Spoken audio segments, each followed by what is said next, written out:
Matrix classes में आपका स्वागत है।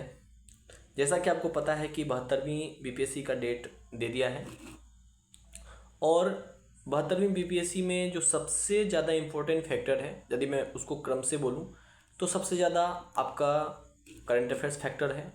उसके बाद आपका हिस्ट्री में भी मॉडर्न और ख़ासकर आजकल आपका एंशियंट हिस्ट्री बहुत अच्छा से पूछा जा रहा है।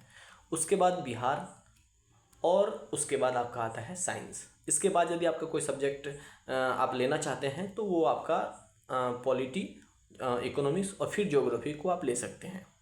तो करंट अफेयर्स की महत्ता को देखते हुए हम यहाँ पे विजन आईएएस और इसी सीरीज में करंट अफेयर्स की सीरीज में हम प्रतियोगिता दर्पण और दृष्टि आईएएस के जितने भी करंट अफेयर्स होंगे 1 साल और 1.5 साल के, वो मैं करवाऊँगा।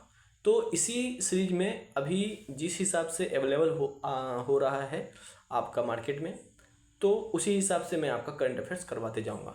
मगर ध्यान रखिए, ये सिर्फ वनडे एग्ज़ाम या प्री मोटिव को देख के किया जाएगा, यानी कि जो बीपीएससी प्री एग्ज़ाम है उसको ध्यान में रखते हुए यह आपका करंट अफेयर्स होगा। तो इसमें जितने भी टॉपिक है उसमें वो टॉपिक बहुत बड़ा बड़ा या मेंस पर्सपेक्टिव से भी आपका दिया गया है। तो हम उसको क्या करेंगे, उसको अपने हिसाब से जो प्रीलिम्स के लिए जो भी इम्पोर्टेंट होता है हम उसको देखेंगे। तो ठीक है, शुरू करते हैं मई 2026 का विजन आईएएस का करंट अफेयर्स।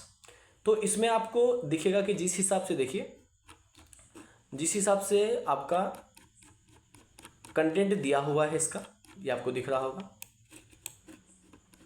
देखिए, राज्य व्यवस्था और शासन, राज्य व्यवस्था और शासन, फिर उसके बाद अंतर्राष्ट्रीय संबंध, फिर उसके बाद आपका आएगा अर्थव्यवस्था, फिर सुरक्षा, फिर पर्यावरण, और इसी तरीके से लास्ट तक आपको ये दिख रहा होगा। देखिए, सामाजिक मुद्दे, संस्कृति, नीति शास्त्र, सुर्खियों में रही प्रमुख योजनाएं और सुर्खियों में रहे स्थल।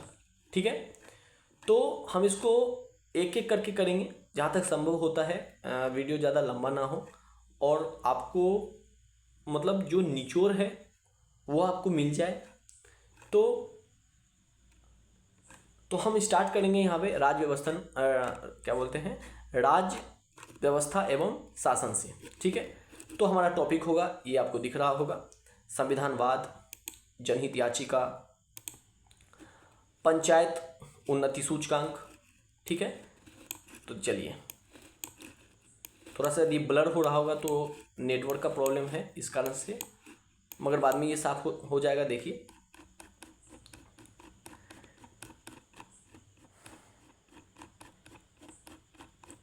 ठीक है, तो हम स्टार्ट करते हैं राज्य व्यवस्था और पॉलिटी एंड गवर्नेंस का। जो पहला टॉपिक है संविधानवाद।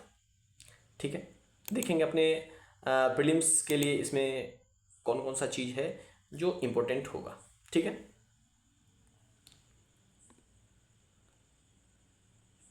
उच्चतम न्यायालय ने टिप्पणी की है कि संवैधानिक लोकतंत्र में बहुसंख्यवाद संविधानवाद पर वरीयता प्राप्त नहीं कर सकता। संविधानवाद क्या है? संविधानवाद वह सिद्धांत है जिसके अनुसार सरकार की शक्तियां संविधान द्वारा निर्धारित सीमाओं के अधीन होती है तथा राजनीतिक सत्ता का प्रयोग संविधान के उपबंधों के अनुरूप ही किया जाना चाहिए।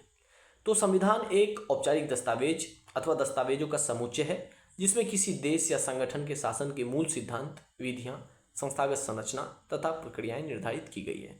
तो यहाँ पे हम जनरली देखेंगे कि मतलब क्या मेन मुद्दा है। तो सुप्रीम कोर्ट ने टिप्पणी की है कि संवैधानिक लोकतंत्र में बहुसंख्यवाद जो है वो संविधानवाद पर वरीयता प्राप्त नहीं कर सकता।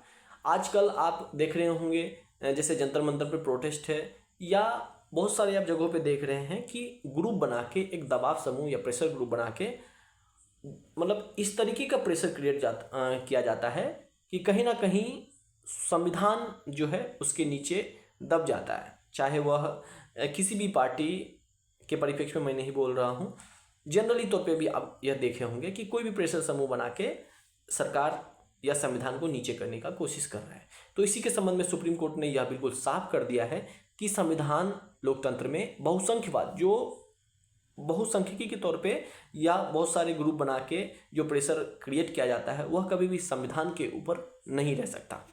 ठीक है, इतना ही इसमें जानने वाला बात था। अब हम देखेंगे इससे रिलेटेड कुछ आपके आर्टिकल इंपॉर्टेंट है। देखिए, न्यायिक पुनर्विलोकन सुनिश्चित करता है अनुच्छेद 13, 32 और 226 भारत में न्यायिक पुनर्विलोकन का आधार प्रदान करते हैं। ये न्यायालयों को असंवैधानिक विधियों एवं असंवैधानिक कार्यों को निरस्त करने की शक्ति प्रदान करते हैं, जिससे मूल अधिकारों का संरक्षण तथा विधि का शासन सुनिश्चित होता है। जैसा कि आप पढ़े भी होंगे पॉलिटी में, नहीं भी पढ़े तो मैं यहाँ पे बता देता हूँ कि अनुच्छेद 13 क्या करता है। तो देखिए, जब कभी संसद या सरकार या विधि ऐसा कानून पेश कर देता है जिससे किसी व्यक्ति या वर्ग समूह या किसी व्यक्ति विशेष से लेके किसी मतलब नागरिक का यदि आपका मौलिक अधिकार में कमी या हनन हो रहा है या उसे मौलिक अधिकार से वंचित किया जाता है, तो सुप्रीम कोर्ट जो है उस कानून को शून्य और निरस्त कर सकती है या सुधार कर सकती है या संशोधित कर सकती है। ठीक है, इसी संस्करण में हम देखेंगे कुछ अनुच्छेद जैसे 15 का 4, 15 का 5, 16 का 4 तथा 46 के माध्यम से जो हम लोग सामाजिक न्याय, सकारात्मक भेदभाव तथा अनुसूचित जाति, जनजाति एवं अन्य पिछड़ा वर्ग के लिए जो आरक्षण का उपबंध किया गया है, इससे केवल संख्यात्मक बहुमत पर नहीं बल्कि वास्तविक समानता पर आधारित शासन सुनिश्चित होता है। कहने का मतलब ये होता है कि यदि आप इसको एक तरह से बहुसंख्यवाद को यदि आप ऐसे समझते हैं कि जैसे आपने किसी एक विशेष वर्ग को आपने आरक्षण दे दिया, हो सकता है कहीं ना कहीं उस आरक्षण की जो मांग है वह एक प्रेशर क्रिएट करके या दबाव डालकर लिया गया हो। तो इसका मतलब यह नहीं है कि यदि कभी उसे आरक्षण दिया गया है तो यह बहुसंख्यवाद है जो संविधान पे हावी हो रहा है, ऐसा बिल्कुल नहीं है। कहने का मतलब यह है यदि एक प्रेशर ग्रुप संविधान को लागू करते हुए या संविधान के दायरे में रहकर किसी भी चीज़ को लागू करवा रहा है जिससे एक समानता स्थापित हो, तो वह कभी भी बहुसंख्यवाद नहीं कहलाएगा। कहने का मतलब है भले ही वह प्रेशर क्रिएट कर रहा हो, एक प्रेशर ला रहा हो, मगर कभी भी वह संविधान के ऊपर नहीं जाएगा या वरीयता नहीं दी जाएगी। ठीक है, इससे रिलेटेड कुछ संविधान में निर्णय भी दिया गया है और सबसे इंपॉर्टेंट है केशवानंद भारती बनाम केरल राज्य 1973। इस वाद में क्या हुआ था, तो न्यायालय ने निर्णय दिया था कि अनुच्छेद 368 के अंतर्गत संविधान की संविधान संशोधन शक्ति असीमित नहीं है तथा वह संविधान के मूल संरचना सिद्धांत को परिवर्तित नहीं कर सकती है। यह निर्णय विधायिका की शक्ति पर महत्वपूर्ण संवैधानिक नियंत्रण स्थापित करता है। ये बहुत ही इंपॉर्टेंट मामला था, केशवानंद भारती बनाम केरल राज्य। यह राज्य व्यवस्था और इतिहास में मतलब एक कहते हैं ना कि एक मोड़ लेके आ गया, एक मतलब क्रांति लेके आ गया, तो वही है केशवानंद भारती बनाम केरल राज्य। और इसे आप पॉलिटी में अच्छे से पढ़े भी होंगे। ठीक है, कहने का मतलब ये था कि कभी भी आप संशोधन यदि कर रहे हैं संविधान में तो इतना ध्यान देना ही होगा कि वो मूल संरचना सिद्धांत को कभी परिवर्तित, यानी कि उसका जो मूल आत्मा है, यानी कि मूल बातें कि मतलब कहने का मतलब मोरल ऑफ द कॉन्स्टिट्यूशन जो है वह आप बदल नहीं सकते हैं। यही केशवानंद भारती बनाम केरल राज्य का सबसे महत्वपूर्ण फैसला यही था। ठीक है, उसके बाद बहुत सारा बात है जो हमारे प्रीलिम्स के लिए इम्पोर्टेंट नहीं है, तो ठीक है हम आगे देखेंगे। जनहित याचिका, दूसरा टॉपिक है हमारा जनहित याचिका, पब्लिक इंटरेस्ट लिटिगेशन, PIL इसको शॉर्ट फॉर्म में बोलते हैं। सुर्खी में ऐसा क्यों है, तो सुप्रीम कोर्ट ने जनहित याचिकाओं के बढ़ते दुरुपयोग पर आपत्ति जताई है और क्या कहा है इसके बारे में देख लेते हैं। तो जनहित याचिका से आशय ऐसी विधिक कार्रवाई से है जो लोकहित अथवा सामान्य हित के संरक्षण एवं प्रवर्तन के लिए न्यायालय में आरंभ की जाती है। इसमें ऐसे मामलों को उठाया जाता है जिससे जनता या समाज के किसी वर्ग के कानून, अधिकार या दायित्व प्रभावित होते हैं। कहने का मतलब ये होता है कि यदि कभी भी यदि ऐसा होता है कि किसी एक विशेष समूह को या एक व्यक्ति को मतलब वह न्यायालय जाने के लिए सामर्थ्य नहीं है या वो नहीं जा पा रहा है, तो उसके एवज में हम क्या करते हैं, हम या कोई भी जो भी कोई भी कर सकता है, यानी कि कोई भी नागरिक कर सकता है, उसके एवज में या उसको साथ में लेकर भी जो हम लोकहित या समान हित को देखते हुए जो हम याचिका दायर करते हैं उसे क्या कहते हैं, जनहित याचिका कहते हैं। तो आजकल यही देखने को मिल रहा है कि मतलब इसका मिसयूज होने लग गया है। कहने का मतलब ये होता है कि यदि कहने का मतलब ये हुआ कि जो चीज़ें उतना इम्पोर्टेंट नहीं है या किसी लोगों को लगे, मान लेते हैं कि आपके साथ गलत हुआ और मुझे लगा कि आपके साथ गलत हो रहा है, तो यदि वो जेन्युइन है तब तो पीआईएल आपका सही साबित होता है। किंतु यदि वो जेन्युइन नहीं और किंतु मुझे अपने सोच के कारण, मुझे अपने ज्ञान के कारण वो लगा कि आपके साथ गलत हुआ है, तो मैं आपके लिए भी पीआईएल फाइल कर सकता हूँ। तो देखा गया कि इसका बहुत ज़्यादा मिसयूज हुआ है। ठीक है, क्या है पृष्ठभूमि, देखते हैं पृष्ठभूमि क्या है। तो पीआईएल की अवधारणा का उद्भव पहली बार 1960 के दशक में संयुक्त राज्य अमेरिका में हुआ था। यदि आपसे पूछा जाए कि पीआईएल जो है वह आपका कहाँ पे सबसे पहले हुआ था, तो 1960 में संयुक्त राज्य अमेरिका में। भारत में पीआईएल शब्द का प्रथम प्रयोग न्यायमूर्ति वीआर कृष्ण अय्यर तथा न्यायमूर्ति पीएन भगवती ने अपने एक निर्णय में किया। तो पूरे विश्व में तो यह अमेरिका में 1960 में ही आया था, किंतु भारत में पीआईएल शब्द का पहली बार जो प्रयोग हुआ था वो दो न्यायमूर्ति किए थे। एक न्यायमूर्ति वीआर कृष्ण अय्यर का नाम आता है और दूसरा नाम आता है पीएन भगवती का। ठीक है, तो जनहित याचिका भी दो प्रकार के होते हैं। प्रतिनिधि सामाजिक कार्रवाई। इस प्रकार की जनहित याचिका का उद्देश्य एक निर्धारित एवं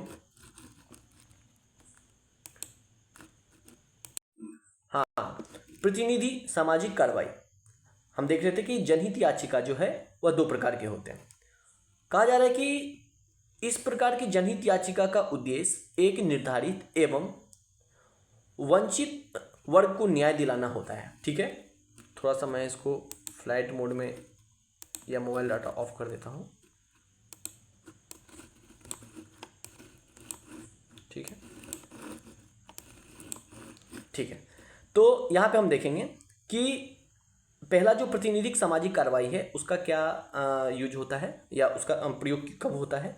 तो जब एक निर्धारित वंचित वर्ग को न्याय दिलाना होता है, जब एक वर्ग को उस अधिकार से वंचित किया जा रहा है तो उसे वंचित नहीं होने देना या उसे वो अधिकार दिलाने के लिए जो हम पीआईएल फाइल करते हैं उसे कहते हैं प्रतिनिधिक सामाजिक कार्रवाई। यानी कि एक सामाजिक कार्रवाई के प्रतिनिधि के रूप में हम वो पीआईएल फाइल कर रहे हैं। ठीक है, दूसरा देखते हैं नागरिक सामाजिक कार्रवाई। यानी कि वहाँ पे हम किसके प्रतिनिधि के रूप में काम कर रहे हैं, तो एक समाज के प्रतिनिधि के रूप में काम कर रहे हैं। ठीक है, और उसे न्याय दिलाने का कोशिश कर रहे हैं।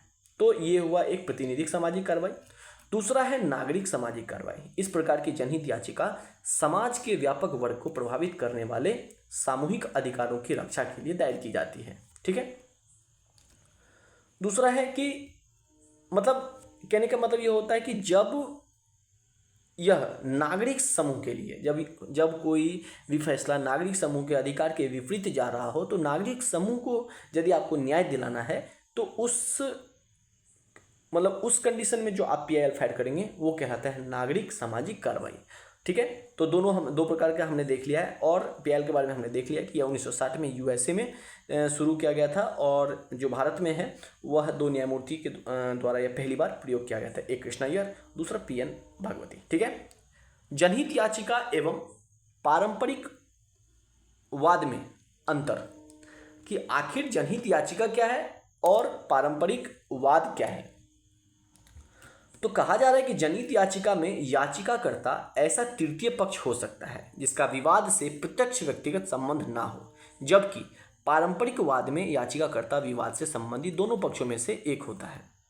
कहने का मतलब ये होता है कि यदि मान लेते हैं एग्जाम्पल के तौर पे, अभी कॉकरोच पार्टी का ही बात करते हैं, सीजेपी का जो बात करते हैं उस पर यह कार्रवाई होता है और कोई मौलिक अधिकार का हनन करने के लिए कोई एक पुलिस कार्रवाई हो जाती है, ठीक है।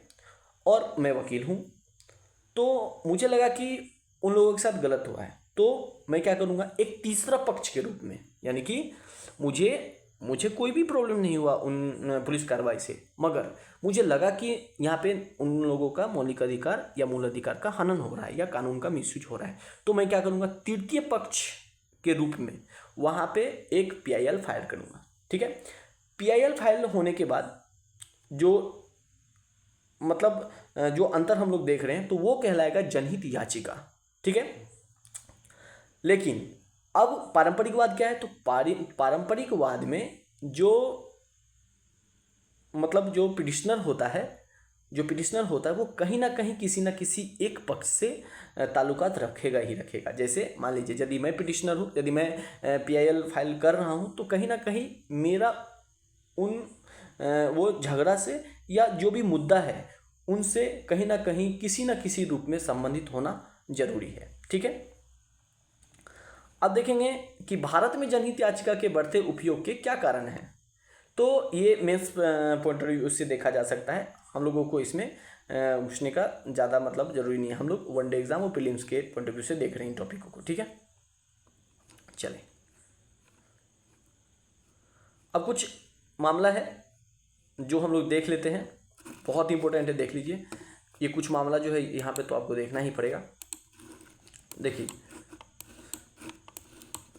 चलिए, यहाँ पे आपको दिख रहा होगा एक, हाँ, हुसैन आरा खातून बनाम बिहार राज्य 1979 बोल रहा है, यह भारत की प्रथम प्रमुख जनहित याचिका मानी जाती है।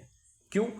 न्यायालय ने विचाराधीन बंदियों एवं संरक्षणात्मक अभिरक्षा में रखे गए व्यक्तियों के संबंध में अनेक अंतरिम आदेश पारित किए।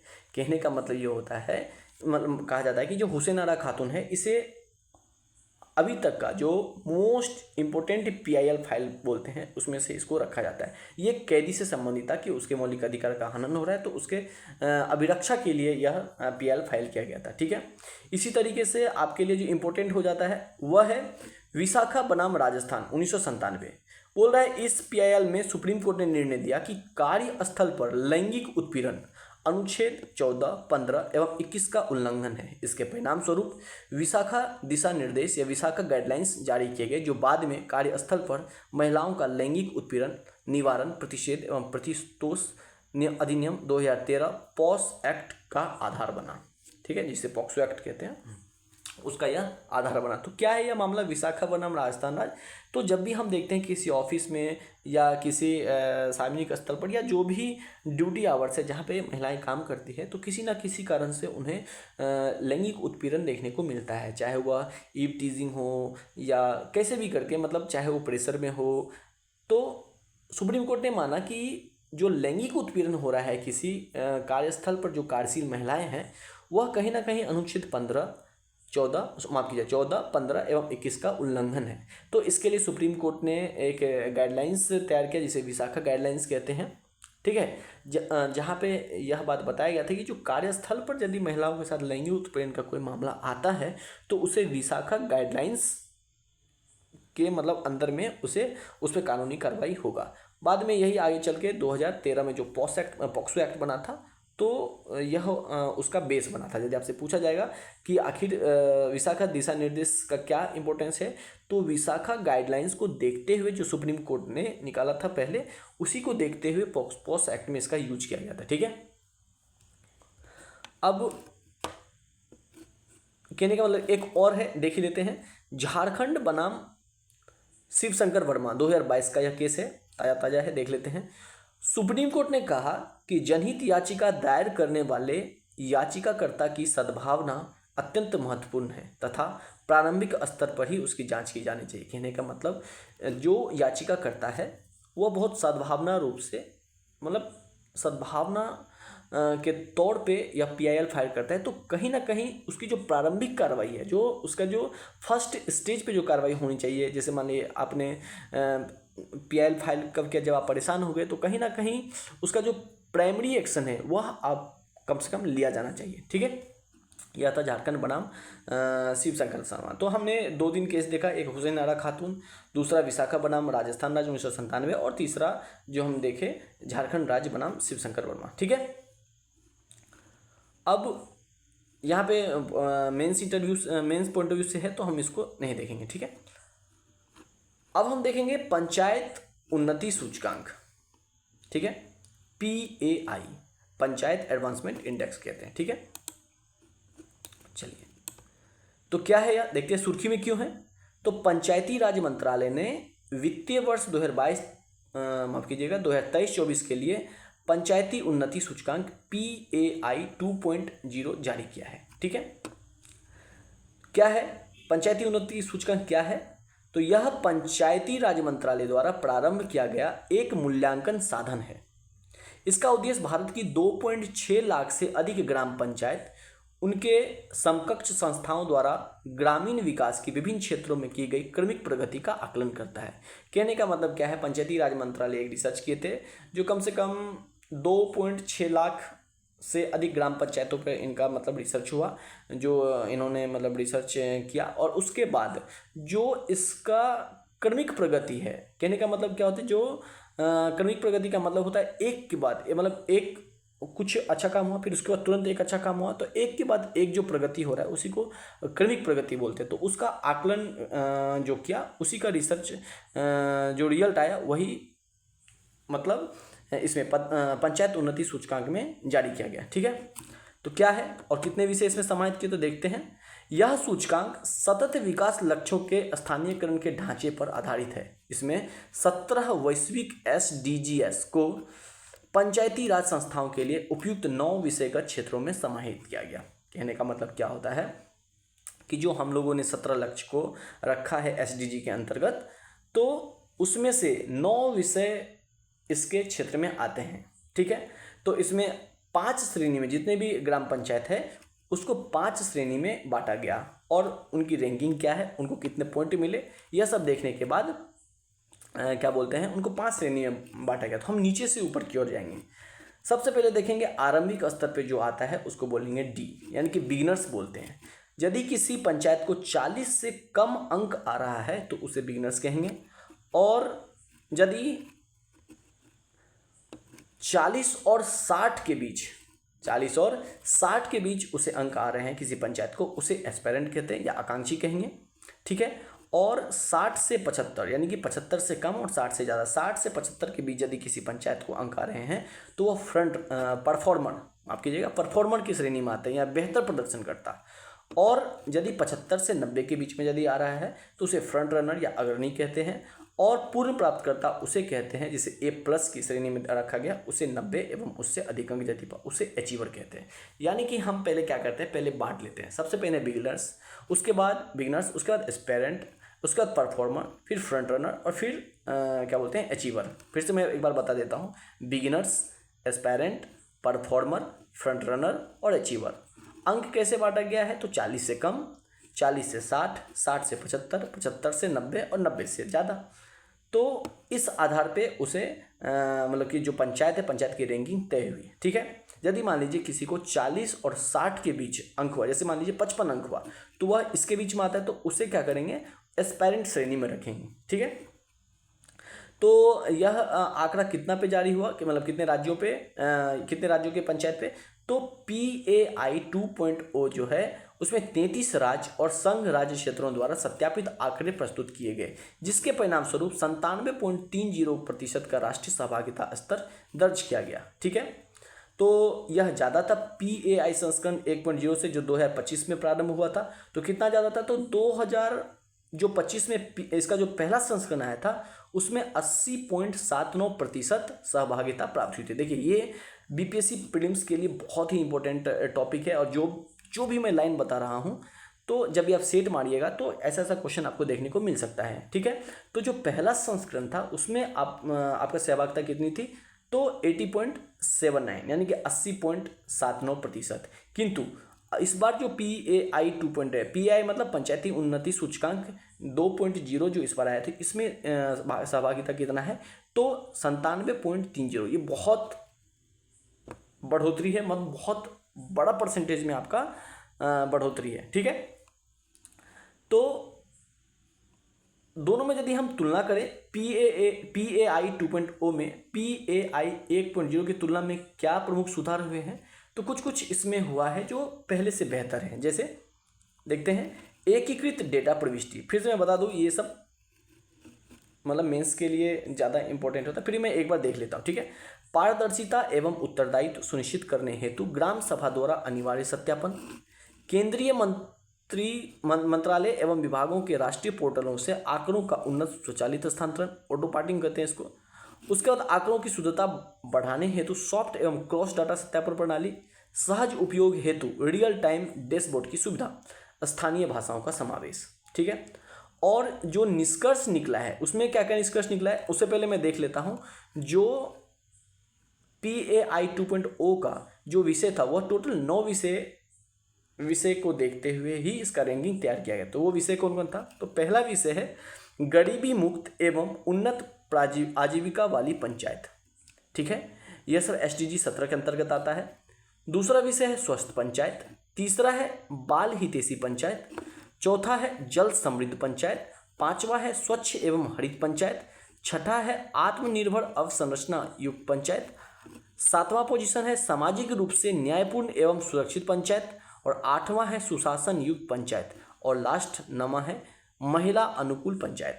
ठीक है, इसके बाद इसमें निष्कर्ष क्या निकला है, तो देखिए सबसे ज़्यादा निष्कर्ष इसमें दिख रहा है कि कोई भी ग्राम पंचायत A+ श्रेणी में नहीं आया, यानी कि अचीवर्स की श्रेणी में नहीं आया है।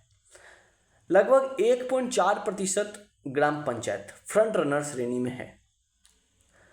45.72% ग्राम पंचायत परफॉर्मेंस श्रेणी में है, और 47.6% ग्राम पंचायत एस्पायरेंट श्रेणी में है, और 5.27% ग्राम पंचायत बिगिनर्स श्रेणी में है। ठीक है, बिगिनर्स हम उसको बोलेंगे, मतलब नंबर के हिसाब दिया गया था, यदि 40 से कम अंक है तो उसे हम लोग क्या कहेंगे, बिगिनर्स कहेंगे। और एस्पायरेंट किसको बोलेंगे, 40 से 60, फिर 60 से 75, 75 से 90 और 90 से ऊपर। तो 90 से ऊपर तो किसी का अंक आया नहीं, तो इस हिसाब से हम लोग देखेंगे। तो कौन सा राज्य श्रेष्ठ और कौन सा पिछड़ा राज्य रहा उसके बारे में हम लोग देखेंगे। तो श्रेष्ठ प्रदर्शन करने वाले राज्य में आता है त्रिपुरा। त्रिपुरा सर्वश्रेष्ठ प्रदर्शन करता राज्य रहा, जहां 80% ग्राम पंचायतें फ्रंट रनर श्रेणी में रही। इसके पश्चात केरल एवं उड़ीसा का स्थान रहा। ठीक है, फिर से मैं रैंकिंग देख लेता हूं। श्रेष्ठ प्रदर्शन करने वाले राज्य, देखिए याद रखिएगा ये बहुत इंपॉर्टेंट टॉपिक है और इससे क्वेश्चन बनना तय है। मैं 110% का दावा करता हूं कि यदि BPSC 72वीं BPSC में करंट अफेयर्स का क्वेश्चन आता है तो इससे क्वेश्चन रहने का उम्मीद ज़्यादा है। ठीक है, तो श्रेष्ठ प्रदर्शन करने वाले राज्य में कौन कौन आएंगे, तो त्रिपुरा, उसके बाद केरल, उसके बाद ओडिशा। त्रिपुरा, केरल और उड़ीसा। ठीक है, फिर से मैं बता दूं, त्रिपुरा, केरल और उड़ीसा। निम्न प्रदर्शन करने वाले राज्य उत्तर प्रदेश। ठीक है, उत्तर प्रदेश, उसके बाद है बिहार, माफ कीजिएगा, राजस्थान, फिर बिहार, फिर पंजाब, यानी कि उत्तर प्रदेश, राजस्थान, बिहार, पंजाब। उत्तर प्रदेश, राजस्थान, बिहार, पंजाब। फिर से बोलिए, उत्तर प्रदेश, राजस्थान, बिहार और पंजाब, यह आपका निम्न प्रदर्शन करने वाले राज्य हैं। ठीक है, अब इसमें से जो कुछ पॉइंट है वो देखेंगे। क्या है पॉइंट इंपॉर्टेंट है, तो देखिए पंचायती राज संस्थाओं के बारे में दिया गया है। ठीक है, किसके बारे में दिया गया है, पंचायती राज संस्थाओं के बारे में। तो हम लोग जानते हैं कि पंचायतों के बारे में जो संशोधन हुआ है वह 73वां संविधान संशोधन 1992 है, भाग 9 में है, और यह 11वीं अनुसूची में इसको जोड़ा गया है। ठीक है, फिर से मैं बता दूं, यह 11वीं अनुसूची में इसको जोड़ा गया है।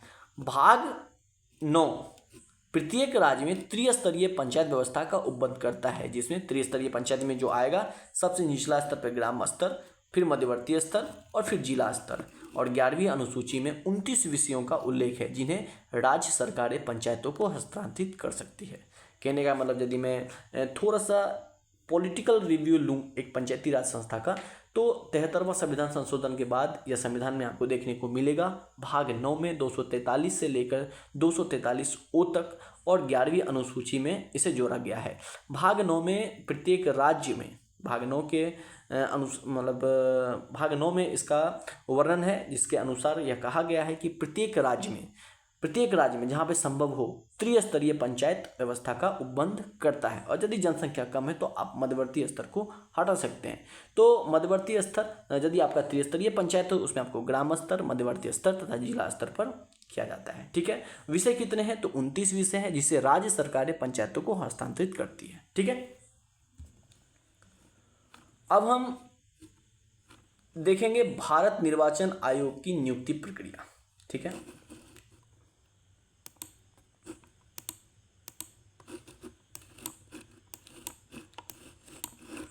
थोड़ा सा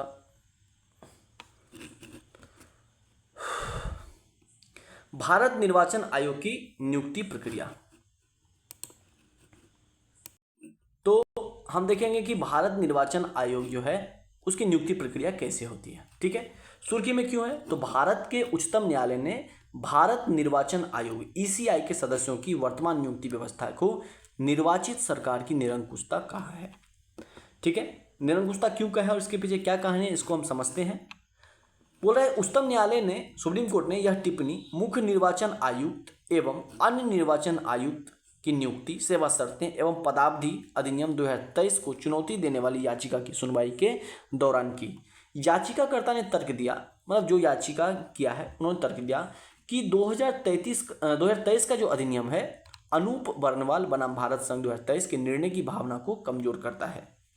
वर्ष 2023 के अधिनियम के अनुसार चयन समिति में प्रधानमंत्री, एक केंद्रीय कैबिनेट मंत्री तथा लोकसभा में विपक्ष के नेता सम्मिलित होते हैं। इस प्रकार सत्तारूढ़ सरकार को 2:1 का निर्णायक बहुमत प्राप्त हो जाता है। इस अधिनियम के तहत चयन समिति को खोज समिति द्वारा प्रस्तुत 5 नामों की सूची को पूरी तरह नजरअंदाज करने का संवैधानिक अधिकार भी प्राप्त है। देखिए मामला क्या है? तो मामला है कि अभी जो मतलब एक खोज समिति, एक चयन समिति बनाया गया है 2023 जो अधिनियम था उसके जो उसके अनुसार। तो इसमें 3 3 आदमी थे या 3 जो इसमें चयन समिति में शामिल होंगे वो थे प्रधानमंत्री, एक केंद्रीय कैबिनेट मंत्री और एक लोकसभा के विपक्ष का नेता। तो 2 तो सत्तारूढ़ दल का हो गया और एक विपक्ष का। तो कहीं ना कहीं सत्तारूढ़ दल का जो बहुमत ऑटोमेटिक रूप से हो जाता है।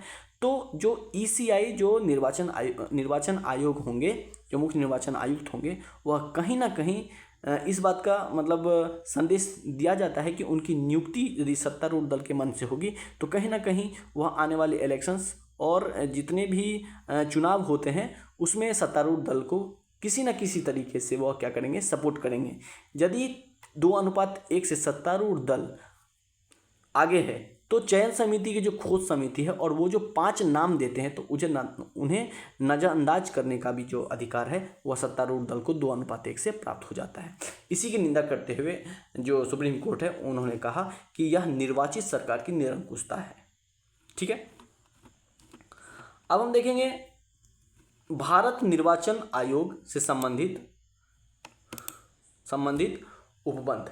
क्या है उपबंध? कि भैया निर्वाचन आयोग से संबंधित कुछ जो संविधान में बताया गया उसके बारे में हम देखते हैं। तो अनुच्छेद 324 से लेके 329 तक आपको निर्वाचन आयोग के बारे में बताया गया है। ठीक है, 324 के अंतर्गत अधीक्षण, निर्देशन एवं नियंत्रण की शक्ति दी गई है और इसके अंतर्गत संसद एवं राज्य विधानमंडलों के निर्वाचन के विधानमंडल के संसद और राज्य विधानमंडल के, याद रखिए पंचायत इसमें नहीं है, पंचायत जो है वो राज्य निर्वाचन आयोग के अंतर्गत आता है। यहाँ पे हम भारत के निर्वाचन आयोग की बात कर रहे हैं तो उनके अंदर में संसद और राज्य विधानमंडल के निर्वाचन के अधीक्षण, निर्देशन एवं नियंत्रण का संपूर्ण दायित्व निर्वाचन है, मतलब आयोग को सौंपा गया। यह अनुच्छेद 324 के अंतर्गत आता है। यानी कि अनुच्छेद 324 यह शक्ति देती है कि संसद एवं राज्य विधानमंडल के निर्वाचन में जो अधीक्षण, निर्देशन और नियंत्रण का कार्य करेगी वह ईसीआई यानी कि भारतीय निर्वाचन आयोग होगा। ठीक है, 324 का 2 कि इसकी संरचना और इसकी नियुक्ति के बारे में बताया गया है। इसके अनुसार निर्वाचन आयोग में एक मुख्य निर्वाचन आयुक्त तथा उतने अन्य निर्वाचन आयुक्त होंगे जितनी संख्या राष्ट्रपति समय समय पर निर्धारित करेंगे। तो इनका भी हम यदि आप पॉलिटी पढ़ेंगे तो इसका भी अलग अलग कहानी है। शुरुआत दौर में इसमें एक मुख्य चुनाव आयुक्त थे, उसके बाद एक और था फिर 1997 के बाद वह उसकी संख्या 2 हो गई। तो कहने का मतलब यह अभी भी बहुसंख्यक निकाय है, मगर इनकी संख्या अभी 1+2 है, यानी कि एक मुख्य चुनाव आयुक्त और 2 अन्य चुनाव आयुक्त अभी कार्यरत हैं या कार्य करते हैं। ठीक है, उनकी नियुक्ति राष्ट्रपति द्वारा संसद द्वारा इस संबंध में बनाई गई विधि के अधीन होगी। ठीक है, यानी कि उन्हें क्या है, अपने कार्यकाल की सुरक्षा है, यानी कि उन्हें भले ही राष्ट्रपति नियुक्त करे मगर उन्हें हटाने की प्रक्रिया जो है वह बहुत जटिल है और वह राष्ट्रपति के प्रसाद पर्यंत कार्य नहीं करता है। ठीक है, 324 का 5, यदि उन्हें हटाना है तो कैसे आप हटा सकते हैं, यह प्रावधान करता है। तो अनुच्छेद 324 का 5 यह सुनिश्चित करता है कि मुख्य निर्वाचन आयुक्त की सेवा शर्तों में नियुक्ति के पश्चात उनके प्रतिकूल कोई परिवर्तन नहीं किया जा सकता। सही बात है कि यदि आप किसी को सेलेक्ट कर लेते हैं तो उनके खिलाफ आप निगेटिव जो चेंजेस है वो नहीं कर सकते। यह 324 के 5 में बताया गया है, खासकर ECI यानी कि भारत निर्वाचन आयोग के बारे में। यह अनुच्छेद यह भी बंद करता है कि मुख्य निर्वाचन आयुक्त को केवल उच्चतम न्यायालय के न्यायाधीश के समान प्रक्रिया एवं समान आधारों पर ही पद से हटाया जा सकता है, यानी कि महाभियोग जैसी प्रक्रिया का यहाँ पे उल्लेख किया गया है। इसके विपरीत अन्य निर्वाचन आयुक्तों को यह समान संवैधानिक सुरक्षा प्राप्त नहीं है, क्योंकि उन्हें मुख्य निर्वाचन आयुक्त की संस्तुति पर पद से हटाया जा सकता है। देखिए, कहने का मतलब क्या है कि यदि मैं मुख्य निर्वाचन आयुक्त की बात करूं तो जो मुख्य निर्वाचन आयुक्त है केवल उनको हटाने का जो प्रावधान है वह उच्चतम न्यायालय के न्यायाधीश के समान प्रक्रिया यानी कि महाभियोग जैसी प्रक्रिया के तहत ही मुख्य निर्वाचन आयुक्त को हटाया जा सकता है। लेकिन यदि अन्य और जो आयुक्त दो आयुक्त जो और प्रेजेंट रहते हैं उनको हटाने के लिए महाभियोग की प्रक्रिया का मतलब सहारा नहीं लेंगे, उन्हें बस जो मुख्य चुनाव आयुक्त है उनके परामर्श से ही राष्ट्रपति द्वारा उन्हें हटा दिया जाता है। ठीक है, अब देखेंगे कि निर्वाचन संबंधी कोई अनुबंध है तो अनुच्छेद 326 के अंतर्गत लोकसभा एवं राज्य विधानसभा के निर्वाचन सार्वभौमिक वयस्क मताधिकार के आधार पर कराए जाने का उपबंध है। तो सार्वभौमिक वयस्क मताधिकार क्या होता है, तो भारत के प्रत्येक नागरिक यदि वह 18 वर्ष प्राप्त कर लेता है, यदि उनकी उम्र 18 वर्ष या 18 वर्ष से अधिक हो जाती है तो वह कहीं ना कहीं उन्हें यह अधिकार दिया गया है सार्वभौमिक स्तर पर, इसीलिए इस मताधिकार को सार्वभौमिक वयस्क मताधिकार कहा जाता है। यह 326 के अंतर्गत कहा गया है। अनुच्छेद 327 एवं अनुच्छेद 328 क्रमशः संसद एवं राज्य विधानमंडलों को निर्वाचन संबंधी सभी विषयों पर विधि बनाने की शक्ति प्रदान करती है। यानी कि अनुच्छेद 327 के तहत संसद में निर्वाचन संबंधी सभी विषय पर विधि बनाने की शक्ति किसके पास है, वह है आपके ECI यानी कि भारत के निर्वाचन आयोग के पास। और इसी तरीके से यदि राज्य विधानमंडल के निर्वाचन संबंधी कोई भी यदि विधि हो तो वह कौन बनाएगी, 328 के तहत ECI यानी कि भारत के निर्वाचन आयोग। अब 329 निर्वाचन संबंधी मामलों में न्यायालयों के हस्तक्षेप पर प्रतिबंध लगाता है तथा यह उपबंध करता है कि निर्वाचन को केवल निर्वाचन याचिका के माध्यम से ही चुनौती दी जा सकती है। यहाँ पे हमने 324, 25 माफ कीजिएगा 25 नहीं 26, 27, 28 और 29 देखा। ठीक है, तो ये मामला आपको पूरा समझ में आ गया होगा। अब निर्वाचन आयोग, जैसा मैं बात बता रहा था कि शुरू में इसके कितने चुनाव आयोग थे और अभी कितने हैं, उसके बारे में यह बात बताया गया यहाँ पे। तो देखिए 1991 से पूर्व इस अवधि में संसद द्वारा कोई विशिष्ट विधि अधिनियमित नहीं की गई थी। अनुच्छेद 324(2) के अंतर्गत नियुक्तियां राष्ट्रपति द्वारा केंद्रीय मंत्रिपरिषद की सहायता एवं सलाह पर की जाती थी। देखिए यहाँ पे सिर्फ सलाह है। निर्वाचन आयोग अधिनियम 1991, इस अधिनियम ने पदावधि, वेतन एवं कार्य संचालन की प्रक्रिया का मानकीकरण किया, किंतु इसने पृथक चयन प्रक्रिया का प्रावधान नहीं किया। परिणाम स्वरूप नियुक्ति की शक्ति पूरी तरह कार्यपालिका के विवेक पर ही बनी रही। अनूप बर्नवाल मामला 2023, सुप्रीम कोर्ट ने निर्णय दिया कि निर्वाचन आयोग की नियुक्तियों को केवल कार्यपालिका पर छोड़ना संस्था की स्वतंत्रता को प्रभावित करता है। संसद द्वारा विधि बनाए जाने तक न्यायालय ने अंतरिम व्यवस्था के रूप में 3 सदस्यीय चयन समिति का गठन किया और इसमें मैं बता दिया हूं कि कौन कौन आते हैं। तो प्रधानमंत्री, एक कैबिनेट मिनिस्टर, माफ कीजिएगा प्रधानमंत्री, लोकसभा में विपक्ष के नेता या लोकसभा में सबसे बड़े विपक्षी दल के नेता और भारत के मुख्य न्यायाधीश। यहाँ पे क्या हुआ, जो अभी चेंज हुआ है 1923 में, उसको जो चेंज किया है खो समिति को, माफ़ कीजिएगा चयन समिति, तो उसमें क्या हुआ है, भारत के मुख्य न्यायाधीश की जगह पे किसको लेके आ गया है, एक कैबिनेट मिनिस्टर को। तो यहाँ पे जो सत्तारूढ़ दल है उनके 2 नेता हो जाते हैं और जो विपक्ष में है उनका 1 नेता। तो ऑब्वियसली बात है कि वह जिसे बनाना चाहेंगे वो बना सकते हैं। अब देखते हैं आगे। इसके पश्चात संसद ने मुख्य निर्वाचन आयुक्त एवं अन्य निर्वाचन आयुक्त की नियुक्ति, सेवा शर्त एवं पदावधि अधिनियम 2023 पारित किया तथा 1991 के अधिनियम को निरस्त कर दिया। इस अधिनियम के माध्यम से निर्वाचन आयुक्तों की नियुक्ति के लिए नई प्रक्रिया लागू की गई। तो क्या प्रक्रिया है, तो सबसे पहले इस अधिनियम के अंतर्गत एक खोज समिति होगा। खोज समिति में कौन कौन होगा, तो कैबिनेट सचिव होंगे और कैबिनेट सचिव की अध्यक्षता में गठित समिति 5 योग्य उम्मीदवारों की एक सूची तैयार करती है। ठीक है, कौन तैयार करती है, कैबिनेट सचिव। और चयन समिति यानी कि खोजने का काम कर दिया, कैबिनेट सचिव काम कर दिया। अब उसे चुनने का जो काम है वह कौन कौन करेंगे, तो प्रधानमंत्री, एक केंद्रीय कैबिनेट मंत्री तथा लोकसभा में विपक्ष के नेता। अब ये क्या करेंगे, ये तीनों मिलकर एक नाम को चुनेंगे और वह राष्ट्रपति को अंतिम अनुशंसा के लिए भेजेंगे। कार्यपालिका का विवेकाधिकार, चयन समिति को यह सांविधिक शक्ति प्राप्त है कि वह खोज समिति की संचित सूची को अनदेखा कर किसी अन्य व्यक्ति पर भी विचार कर सकता है। कहने का मतलब है कि पूरी तरीके से यह कार्यपालिका के अंदर में यह बात लेके आना चाहता है, क्योंकि देखिए यदि यह शक्ति दे दिया गया है कि खोज समिति यानी कैबिनेट सचिव जो अपने 5 नाम दे रहे हैं वह इस नाम को चुन ही ले, चयन समिति द्वारा इस नाम को ले ही ले या उस पद पे उसे आसीन कर दे जो 5 में से एक है, बोल रहा है कि यह संभव नहीं है, यह अनदेखा कर सकता है यदि वो चाहे तो, यानी कि कार्यपालिका यदि चाहे तो, क्योंकि उनके पास अनुपात है 2:1 में वह हमेशा से आगे रहेंगे। ठीक है, अब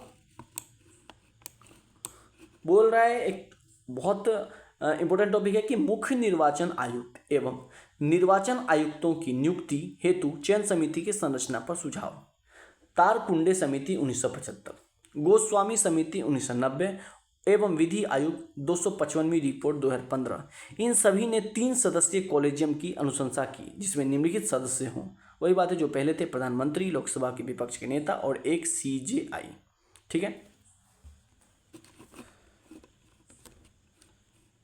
अब द्वितीय प्रशासनिक सुधार आयोग 2007 है। इसमें कॉलेजियम प्रस्तावित हुआ था, एक प्रधानमंत्री होना चाहिए, लोकसभा का अध्यक्ष होगा, विपक्ष का नेता होगा, एक विधि मंत्री होगा और राज्यसभा के उपसभापति होंगे। ठीक है, फिर जो भी और बाकी चीज़ दिया वो मेंस के पॉइंट ऑफ व्यू में इंपॉर्टेंट है, हमारे लिए उतना इंपॉर्टेंट नहीं है। ठीक है, अब हम देखेंगे भारत में खेल शासन।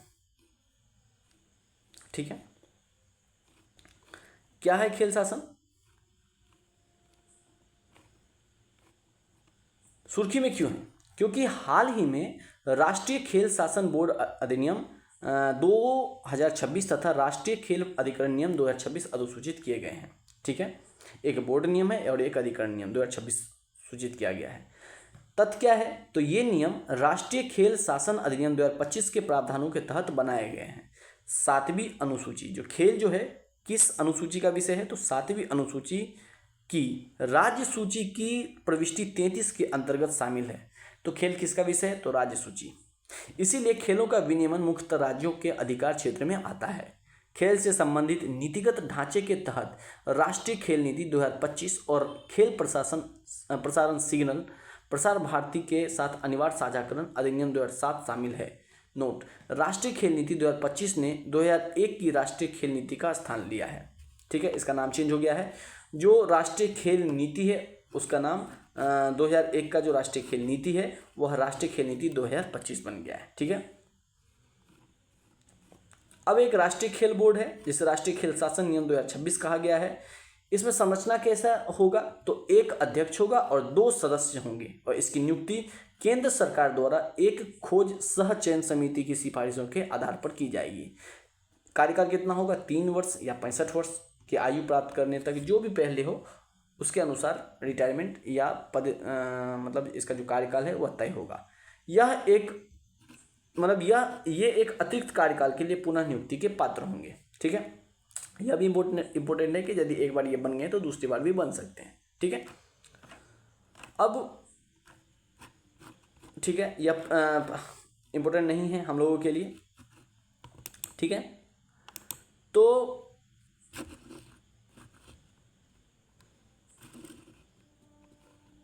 बोल रहा है कि बोर्ड की शक्तियों का कार्य क्या है, यानी कि यदि मैं देखूं आपका राष्ट्रीय खेल निर्वाचन पैनल यानी कि बोर्ड की शक्ति और इसके कार्य देखूं तो राष्ट्रीय खेल निर्वाचन पैनल और राष्ट्रीय खेल निकायों के रिकॉर्ड को बनाए रखना, राष्ट्रीय खेल निकायों में खेल शासन और समिति के कामकाज के लिए मॉडल दिशा निर्देश तैयार करना। कहने का मतलब यह है कि कैसे खेल और उससे जुड़े सभी तथ्यों को बढ़ावा मिले ताकि हम भी एक स्पोर्ट्स कंट्री के रूप में पूरे विश्व में नाम दर्ज करवा सकते हैं। ठीक है, इसका काम है कि लेखा परीक्षा जो इसका जो ऑडिट होगा वह कैग को बोर्ड के खातों का लेखा परीक्षण करने का अधिकार दिया गया है। कहने का मतलब क्या है कि जो खेल प्रशासन या खेल शासन जो यह एनसीबी है, जो नेशनल स्पोर्ट्स काउंसिल है, जो बोर्ड है, और उसका जो लेखा परीक्षा होगा, जो ऑडिट करेगा, वो कौन करेगा? कैग करेगा। यह अधिकार दिया गया है किसको? कैग को। ठीक है, अब देखेंगे कि राष्ट्रीय खेल शासन अधिनियम 2026 क्या है। राष्ट्रीय खेल शासन, इसके पहले हमने क्या देखा? राष्ट्रीय खेल शासन से पहले हमने क्या देखा? राष्ट्रीय खेल शासन के खेल बोर्ड की संरचना। ठीक है, अब हम देखेंगे अध्यक्ष एवं सदस्य का कार्यकाल। ठीक है, बोल रहा है कार्यकाल, अध्यक्ष का कार्यकाल 5 वर्ष या 70 वर्ष की आयु जो भी पहले होगा, और सदस्यों का कार्यकाल जो है 5 वर्ष या 67 वर्ष की आयु जो भी पहले तक हो सकता है। पुनर्नियुक्ति, बोल रहा है कि अध्यक्ष और सदस्य एक अतिरिक्त कार्यकाल के लिए भी पुनर्नियुक्ति के पात्र होंगे। पहले तो ये पुनर्नियुक्ति के पात्र हमेशा रहते थे, मतलब अपने आयु के से पहले तक, किंतु अब क्या होगा? केवल और केवल एक बार और यह और बन सकते हैं, एक बार और पुनर्नियुक्त बन सकते हैं, एक के बाद वो पुनर्नियुक्ति के पात्र नहीं होंगे। शक्तियाँ क्या है? तो सामान्य शक्ति है कि यह न्याय सुनिश्चित करने और प्रक्रिया के दुरुपयोग को रोकने के लिए आदेश जारी कर सकता है। ठीक है, अंतरिम आदेश जारी कर सकता है, तो यह संबंधित पक्षों को सुनने के बाद स्थगन आदेश या निषेधाज्ञा जारी कर सकता है, यानी कि मना कर सकता है या उसको रोक सकता है। ठीक है, प्रवर्तन यानी कि लागू कर सकता है। अधिकरण के आदेश सिविल कोर्ट की डिग्री की तरह लागू करने योग्य होते हैं। अपील की निर्धारित अवधि समाप्त होने के बाद ये आदेश अंतिम माने जाते हैं। ठीक है, एक पोर्टल भी बना दिया है जिसके तहत इन सब कामों को देखा जाता है। ठीक है, अब जितने भी पॉइंट है वो सभी हमारे मेंस पॉइंट ऑफ व्यू से इंपॉर्टेंट है, प्रीलिम्स के लिए जरूरी नहीं है। ठीक है, अब संक्षिप्त सुर्खी, यहाँ पे जितने भी टॉपिक आएंगे वह अपने आप में इंपॉर्टेंट होंगे। ठीक है, थोड़ा सा यदि लंबा हो रहा होगा तो इसको देखिएगा, ये बहुत ही इंपॉर्टेंट, मैं फिर से बोल देता हूँ कि ये बहुत ही इंपॉर्टेंट टॉपिक है, इसे नहीं छोड़ सकते। जब भी आप करंट अफेयर्स को देखेंगे बीपीएससी या किसी भी एग्जाम के लिए, खास करके मैं पीसीएस की बात कर रहा हूँ, बहुत इंपॉर्टेंट टॉपिक है ये सब। तो संक्षिप्त सुर्खी में जो पहला टॉपिक है वह है 10 लाख से अधिक आबादी वाले शहरों के लिए रूपरेखा। क्या है रूपरेखा? जिसकी आबादी 10 लाख से ज़्यादा है, तो देखते हैं। नीति आयोग ने प्रभावी नगर सरकार की ओर 10 लाख से अधिक आबादी वाले शहरों के लिए एक रूपरेखा रिपोर्ट जारी की। भारत के 10 लाख से अधिक आबादी वाले शहरों में भारत की शहरी आबादी का लगभग 1/3 हिस्सा है।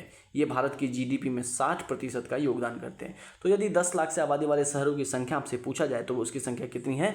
47 है, और जो जनसंख्या है वो 1/3, और जो जीडीपी में हिस्सेदारी है वह 60% का योगदान करती है। हालांकि इन्हें अवसंरचना की कमी, अपर्याप्त आवास, गतिशीलता, पर्यावरणीय स्थिरता और सामाजिक समावेशन से संबंधित गंभीर चुनौतियों का सामना करना पड़ता है, जो इन विकास केंद्रों में रहने और जीवन की गुणवत्ता को प्रभावित करती है। ठीक है, अब 10 लाख से अधिक आबादी वाले शहरों में शहरी शासन को क्या क्या चुनौतियों का सामना करना पड़ता है? तो कार्यों का सीमित हस्तांतरण, औसतन शहरी सरकार पर 18 कार्यों में से केवल 8 कार्यों पर पूर्ण नियंत्रण है। 74वां संविधान संशोधन अधिनियम, क्योंकि इसके विषय में तो 18 कार्य आते हैं, 18 विषय आते हैं, लेकिन उनमें से केवल 8 पर ही यह क्या बोलते हैं, इस पे नियंत्रण है, केवल 8 कार्यों पे। खंडित संस्थागत व्यवस्था और अप्रभावित नेतृत्व, निर्वाचित प्रतिनिधियों और नगरपालिका प्रशासन के बीच स्पष्ट सीमांकन का अभाव है। महापौर जो मेयर होते हैं, मेयर को वास्तविक प्रमुख नहीं माना जाता है। ठीक है।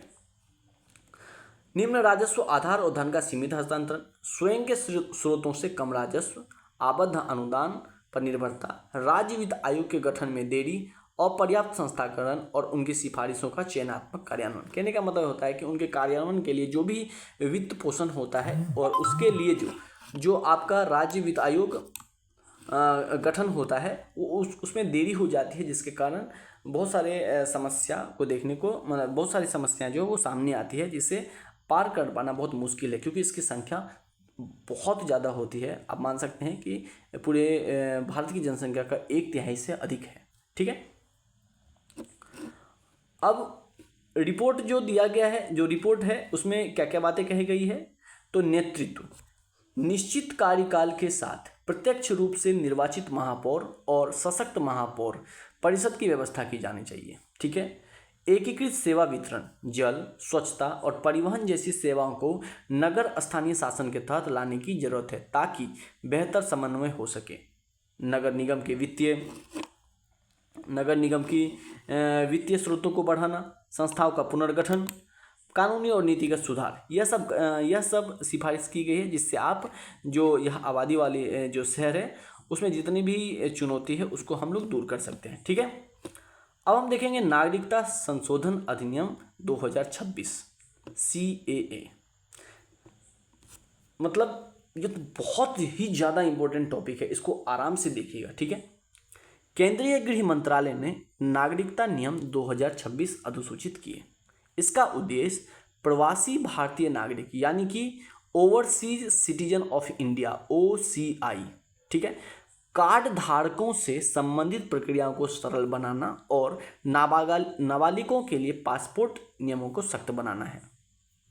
कहने का मतलब जो भी भारतीय नागरिक है, जो भी प्रवासी भारतीय नागरिक है यानी कि OCI है, ओवरसीज सिटीजन ऑफ इंडिया है, उनके कार्ड धारकों में जो भी प्रोसेस है उन प्रक्रियाओं को क्या करना है, सरल बनाना, और जो नाबालिग के लिए जो पासपोर्ट है उसके नियमों को थोड़ा सा सख्त बनाना है। ठीक है। यह उद्देश्य है। संशोधन के प्रमुख प्रावधान क्या है इसके प्रावधान। तो 2019 के जो CAA है, नागरिकता संशोधन अधिनियम के तहत नागरिकता चाहने वाले आवेदकों को एक शपथ पत्र प्रस्तुत करके यह घोषणा करनी होगी कि उनके पास पाकिस्तान, अफगानिस्तान या बांग्लादेश का कोई वैध या समाप्त हो चुका पासपोर्ट है या नहीं है। ठीक है। यह 2019 में भी कहा गया है।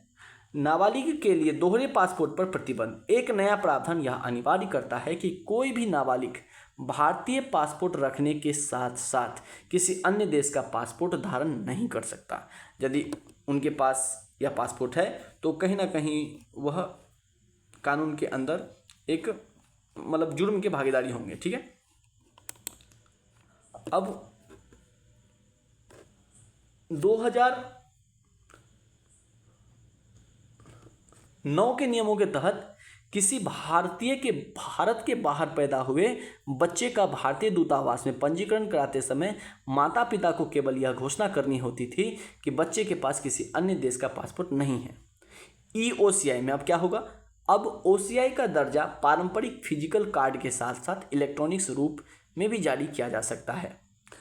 अनिवार्य ऑनलाइन आवेदन, देखिए ये जो मैं ये लाइन पढ़ा हूँ यह आप नागरिकता जब पॉलिटी में टॉपिक पढ़ेंगे तो वहाँ पे यह अच्छे से देखेंगे कि कैसे पंजीकरण के माध्यम से जो मतलब वंश के माध्यम से जो पंजीकरण होता है उसमें आप अच्छे से देखेंगे। ठीक है।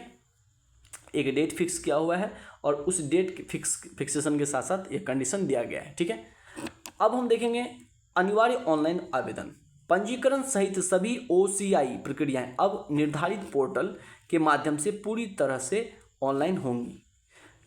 फिर देखेंगे डिजिटल माध्यम से OCI दर्जा त्याग करने की अनुमति। यदि आप OCI को त्याग कर सकते हैं तो आप डिजिटली माध्यम से कर सकते हैं। ठीक है। फिजिकल होने का या फिजिकल कार्ड जमा करने का कोई मतलब जरूरी नहीं है। माफ कीजिएगा, फिजिकल कार्ड जमा करना अनिवार्य होता है और पूरी प्रक्रिया के लिए डिजिटल स्वीकृति भी दी जाती है, जिससे प्रक्रिया तेज और पारदर्शी हो जाती है। फास्ट ट्रैक इमिग्रेशन FTI सहमति। अब OCI आवेदक यानी अपनी बायोमेट्रिक जानकारी साझा करने की सहमति दे सकते हैं और इससे उनका फास्ट ट्रैक इमिग्रेशन कार्यक्रम में स्वतः पंजीकरण हो जाता है। इससे आव्रजन या इमिग्रेशन प्रक्रिया तेज और आसान हो जाती है। अपील, यदि आप अपील कर रहे हैं तो OCI से संबंधित आदेशों के खिलाफ अपीलों की सुनवाई अब मूल निर्णय लेने वाली प्राधिकरण से एक रैंक उच्च स्तर के अधिकारी द्वारा की जाएगी। यानी कि जो सुनने वाले हैं उसका जो रैंक है, उनका जो रैंक है वो एक लेवल आगे कर दिया है। ठीक है, क्या है OCI योजना के बारे में यदि आप देखेंगे, ओवरसीज सिटीजन ऑफ इंडिया योजना क्या है, तो आरंभ इसका 1955 में नागरिकता संशोधन अधिनियम जो 1955 आया था उसी में 2005 के माध्यम से प्रस्तुत किया गया था। 2015 में भारतीय मूल के व्यक्ति PIO कार्ड योजना का इसमें विलय कर दिया। कब विलय हुआ था? 2015 में। पात्रता क्या है? तो जो व्यक्ति 26 जनवरी 1950 को या उसके बाद भारत के नागरिक थे या 26 जनवरी 1950 को भारत के नागरिक बनने के पात्र थे, अपवाद वे लोग जो कभी पाकिस्तान, बांग्लादेश या सरकार द्वारा सूचीबद्ध किसी अन्य देश के नागरिक रहे हैं, इसके लिए पात्र नहीं है। यानी कि पाकिस्तान और बांग्लादेश या कोई भी देश जिसे भारत सरकार ने सूचीबद्ध कर रखा है, उस देश के यदि नागरिक रहे हैं तो उनके लिए यह OCI जो योजना है वह उनके लिए पात्र नहीं होंगे। ठीक है, अब लाभ क्या है? तो भारत में एक से अधिक बार आने या बहुउद्देशीय कार्यों के लिए आजीवन वीजा मिलना। आजीवन वीजा मिलता है कि आप एक बार आइए या कितनी भी बार आते हैं, इसके लिए आपको बार बार वीजा बनाने की जरूरत नहीं पड़ता। भारत में कितनी भी लंबी अवधि तक रुकने के लिए पुलिस अधिकारियों को रिपोर्ट करने की भी जरूरत नहीं पड़ती। कृषि या बागवानी परिसंपत्तियों को खरीद को छोड़कर वित्तीय, आर्थिक और शैक्षिक क्षेत्रों में अनिवासी भारतीयों के समान अधिकार दिए गए हैं। मतलब इन सब चीज़ों में जितना भी मतलब कृषि और बागवानी परिसंपत्ति को यदि हम छोड़ दिया जाए तो जो अधिकार NRI को दिया गया है वही अधिकार अब OCI को भी दिया गया है। ठीक है, यह कार्ड भारत में मतदान करने या संवैधानिक पद धारण करने जैसे राजनीतिक अधिकार प्रदान नहीं करते। इसका मतलब यह हुआ कि जो भी नागरिक OCI कार्ड धारण करता है, इसका मतलब यह नहीं है कि वह भारत जैसे देश में किसी चुनाव में मतदान कर सकते हैं। ठीक है, उन्हें राजनीतिक अधिकार बिल्कुल भी नहीं दिया गया है। OCI एक अधिकार नहीं बल्कि एक विशेष सुविधा है। यदि कोई व्यक्ति भारतीय कानूनों का उल्लंघन करता है तो उसका OCI दर्जा रद्द किया जा सकता है। बहुत बढ़िया, कहने का मतलब ये हुआ कि OCI क्या है? तो यह अधिकार नहीं है, यह एक सुविधा दिया गया है भारत सरकार की तरफ उन सभी नागरिकों के लिए जो प्रवासी के तौर पे मतलब इंडिया के मतलब OCI के रूप में उनका नाम दर्ज है। ठीक है, तो इनके बारे में हमने देख लिया। अब देखते हैं आगे का एक टॉपिक है सांसद की निरर्हता या अयोग्यता। हाल ही में आपने न्यूज़ सुना होगा कि आपके राज्यसभा के 2/3 सांसदों ने पार्टी छोड़ दी और भाजपा में शामिल हो गए, जिसके कारण निरर्हता और अयोग्यता याचिका दायर की गई। 10वीं अनुसूची के अनुसार विलय के मामले में दल बदल के आधार पर निरर्हता लागू नहीं होती। यह प्रावधान करता है कि किसी सदन के सदस्य को तब अयोग्य नहीं ठहराया जाएगा जब उसकी मूल राजनीतिक पार्टी कम से कम 2/3 सदस्यों के साथ किसी अन्य राजनीतिक पार्टी में विलय कर लेती है। तो यहाँ पे हमने देखा था कि जो राघव चड्ढा ने मतलब बीजेपी पार्टी में विलय हुआ था उनका, तो टोटल दिल्ली में राज्यसभा की सीटें 10 थी, तो 10 का 2/3 तो 66.67 होता है, तो मान लेते हैं 7।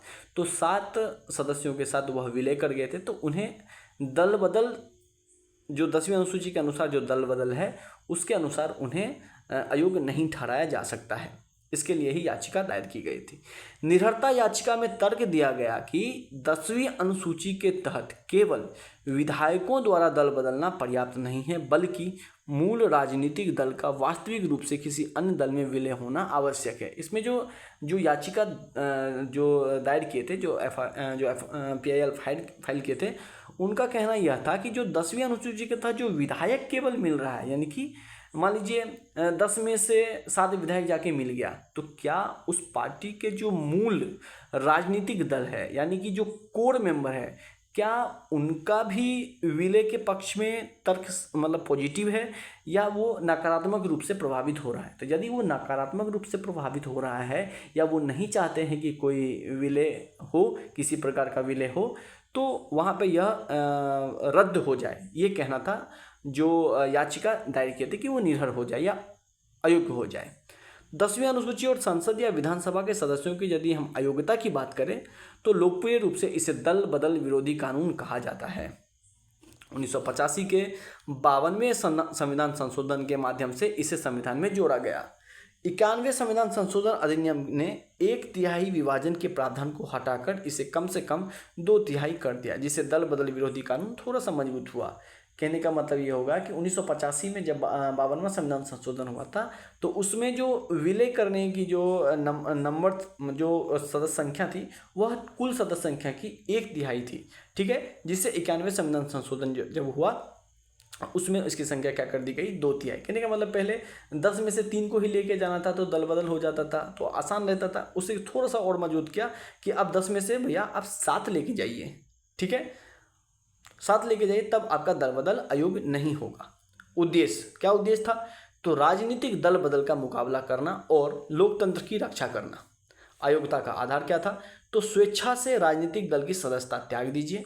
यदि आप स्वेच्छा से किसी राजनीतिक दल की त्याग कर रहे हैं तो आप अयोग्य हो गए। मतदान के दौरान पार्टी व्हिप का उल्लंघन करना, यदि वहाँ पे मतदान चल रहा है, वहाँ पे काउंटिंग चल रही है, तो जो आपका पार्टी व्हिप है, जो आपका कोर मेंबर है, जो मूल राजनीतिक मेंबर्स हैं, यदि उनके फैसले को या उनके डिसीजन से आप हट के यदि आप वोटिंग कर रहे हैं या अनुपस्थित भी रह रहे हैं तो आप अयोग्य हो गए। निर्दलीय निर्वाचित सांसद या विधायक का किसी राजनीतिक दल में शामिल हो जाना, यदि आप निर्दलीय निर्वाचित सदस्य हुए तो आप किसी पार्टी में जुड़ गए तो आप अयोग्य हो गए। तो पहले 104 संविधान संशोधन से पहले तो मनोनीत सदस्य भी चुना जाता था। तो मान लीजिए यदि मनोनीत सदस्य है तो 6 महीना के बाद यदि आप किसी में मिलते हैं तो नॉमिनेटेड जो सदस्य होते हैं 6 महीने के बाद यदि किसी राजनीतिक दल में शामिल होते हैं तो आप दल बदल के तहत अयोग्य हो जाते हैं, ठीक है। यह अयोग्यता का आधार था। मैं यहाँ पे बता दूं, जो अयोग्यता पे प्रश्न होगा, जो अयोग्यता का निर्णय लेंगे, जो अंतिम निर्णय होगा वह उस सभा के अध्यक्ष या सभापति लेंगे। तो पहले तो यह निर्णय जो था वह न्यायिक समीक्षा के अधीन नहीं था, किंतु 2005 में जो कियोतो होलोहन मामला हुआ उस मामले में यह बात कहा गया कि जो अध्यक्ष निर्णय लेंगे अयोग्यता के प्रश्न पे, दल बदल के आधार पे जो अयोग्यता के प्रश्न पे जो निर्णय लेंगे वह न्यायिक समीक्षा के अधीन है, ठीक है। निर्भीक और शीघ्र निर्णय के लिए सांसदों के मामले में न्याय निर्णय का कार्य लोकसभा अध्यक्ष राज्यसभा सभापति को सौंपा गया ताकि न्यायिक विलंब से बचा जा सके, ठीक है। अब हम देखेंगे राष्ट्रीय अपराध रिकॉर्ड ब्यूरो द्वारा कारागार सांख्यिकी भारत रिपोर्ट जारी की गई, ठीक है। अब इसको भी देख लेते हैं कि जेल में जो प्रशासन है वो कैसा है आपका, वहाँ पे कैसे ट्रीट किया जाता है या कैसे कैसे क्या है देखेंगे। तो NCRB, क्या बोला मैं, NCRB राष्ट्रीय अपराध रिकॉर्ड ब्यूरो सुरक्षा एजेंसियों की सहायता के लिए अपराध और अपराधियों पर सूचना के भंडार के रूप में कार्य करता है। NCRB का काम क्या होता है, जो सुरक्षा एजेंसी है उसकी सहायता के लिए जो अपराध है और जो अपराधी है उसकी सूचना मतलब एकत्रित करना रहता है, ठीक है। रिपोर्ट 2024 में दिया गया था। उसके मुख्य बिंदु क्या थी, जेलों की संख्या राष्ट्रीय स्तर पर 0.1% जेल में वृद्धि हुई, यानी कि सिर्फ 1333 जेल में वृद्धि हुई। जेलों में कैदियों को रखने की वास्तविक क्षमता में 3.3% की वृद्धि हुई है, जबकि जेलों में बंद कैदियों की संख्या में 3.5% की कमी आई है। यहाँ पे एक रिपोर्ट दिया गया था जिसमें बताया गया था कि जो जगह है, जो कैदियों के लिए जो स्थान है उसमें 3.3% की वृद्धि हुई है, जबकि जो बंदी है यानी कि जो मुजरिम है, जिन्हें जो कैदी है उनमें उनमें 3.5% की कमी आई है। जेलों की ऑक्यूपेंसी दर में गिरावट 2023 में 120.8% से घटकर 2024 में 112.7% हो गई, यानी कि ऑक्यूपेंसी दर में कहने का मतलब जो मतलब वहाँ पे वैकेंट जगह है उसके हिसाब से, मतलब जितना स्पेस है और उसमें कैदियों की संख्या को जो डिवाइड करते हैं वहाँ से रेट निकलता है। तो 2023 में यह संख्या, यह अनुपात जो था मतलब प्रतिशत 120.8% था, जबकि 2024 में यह 112.7% हो गई है। जेलों में लैंगिक अनुपात 95.8% कैदी पुरुष थे, 41.4% महिलाएं और 122 ट्रांसजेंडर व्यक्ति थे। फिर से मैं बता दूं, 95.8% कैदी थे, मतलब जो कैदी थे वो पुरुष थे, 41.4% महिलाएं थी और 122 जो थे वो ट्रांसजेंडर थे। केवल 34 महिला जेल है और 21 राज्य और संघ राज्य क्षेत्रों में कोई अलग महिला जेल नहीं। ठीक है। अब भारत में जेलों के समक्ष क्या क्या चुनौती है, तो क्षमता से अधिक कैदी। दिल्ली में सर्वाधिक 194.6% की ऑक्यूपेंसी दर्ज की गई। इसके बाद मेघालय 163.5% के साथ दूसरे स्थान पर रहा। विचाराधीन कैदियों का उच्च अनुपात, कुल कैदियों में विचाराधीन कैदियों का अनुपात 72.61% था, वहीं दूसरी और दोषियों का अनुपात 26.6% रहा। कहने का मतलब ये हुआ कि सिर्फ शक के दायरे में, यानी कि जिन पे फैसला नहीं हुआ है कि वह कैदी जो है वह दोषी है या निर्दोष है, सिर्फ फैसला अभी होना बाकी है, उनकी संख्या 72.61% थी, जबकि जो वास्तविक कैदी थे जिनकी सज़ा हो चुकी है उनकी संख्या 26.6% ही रही। यानी कि कहीं ना कहीं यहाँ पे फास्ट ट्रैक कोर्ट मतलब जो है वो होने का ज़्यादा ज़रूरत दिखाई देता है कि कम से कम जो कैदी है जिसको आप बेवजह ही जेल में रखे हुए हैं वहाँ पे ऑक्यूपेंसी भी बढ़ा कर रखा है, और उसके साथ मतलब आप यदि आप उसको यदि मान लीजिए वो निर्दोष है तब तो आप उसे अलग और बेकार के रूप में ही आप उसको सज़ा दे रहे हैं। ठीक है। और जो वहाँ पे जो मूल कैदी है उसके अधिकार को भी आप कम कर रहे हैं। ठीक है। कर्मचारियों में कमी, देश भर में 36.84% जेल कर्मचारियों की कमी है। बजट का कम उपयोग, वित्त वर्ष 2024-25 के कुल वार्षिक बजट का केवल 82.5% उपयोग किया गया। सुरक्षा संबंधी चिंताएं, वर्ष 2024 के दौरान 178 कैदी फरार हो गए। सीमित पुनर्वास, वर्ष 2024 के दौरान 1721 दोषी कैदियों का पुनर्वास किया गया। ठीक है। आगे की राह, सुप्रीम कोर्ट द्वारा क्या बोला गया है, तो मानवाधिकारों की सुरक्षा की जानी चाहिए। कम से कम जो वहाँ पे कैदी है उनके ह्यूमन राइट्स को नज़रअंदाज नहीं करें, उसे ध्यान में रखा जाए। खुले जेलों की स्थापना करनी चाहिए। सुहास चकमा मामला 2024 में कहा गया था ये बात। डेटा आधारित पुनर्वास ट्रैकिंग प्रणाली हो। न्यायमूर्ति A.N. मुल्ला समिति ने कहा कि भारतीय कारागार और सुधारात्मक सेवा नामक एक अखिल भारतीय जो सेवा है उसकी स्थापना करनी चाहिए। जेलों में विचाराधीन कैदियों की संख्या कम करनी चाहिए, मतलब कहने का मतलब जिस पे अब विचार चल ही रहा है उसकी संख्या कम करें। न्यायमूर्ति अमिताभ राय समिति ने कहा कि स्पेशल फास्ट ट्रैक कोर्ट की स्थापना, सुनवाई के लिए जेलों में वीडियो कॉन्फ्रेंसिंग की सुविधाएं देना चाहिए। ठीक है। अब कुछ कदम भी उठाए गए थे जो मेंस पॉइंट ऑफ व्यू से इम्पोर्टेंट है। ठीक है। अब हम देखेंगे सुप्रीम कोर्ट संशोधन विधेयक 2026, यानी कि इसमें यह बात बोला गया है कि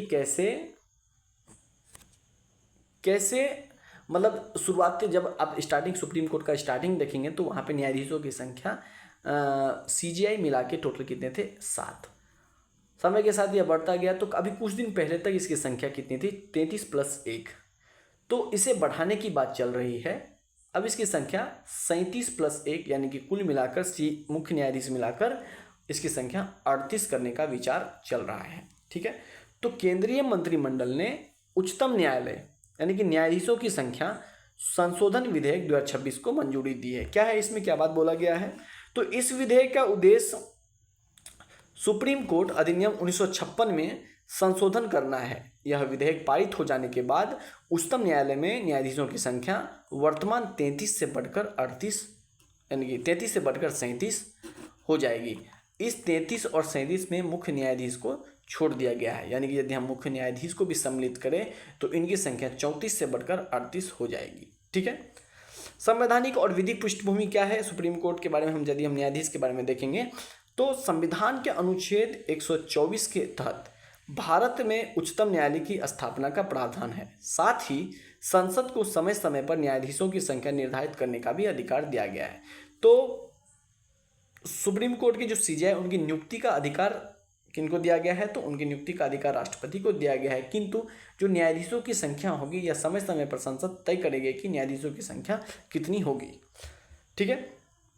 इसके बाद 1977, 1986, 2008 और 2019 में, फिर से बता दूं, 1977, 1986, 2008 और 19 में संशोधन के माध्यम से उच्चतम न्यायालय में न्यायाधीशों की संख्या बार बार वृद्धि करी गई है।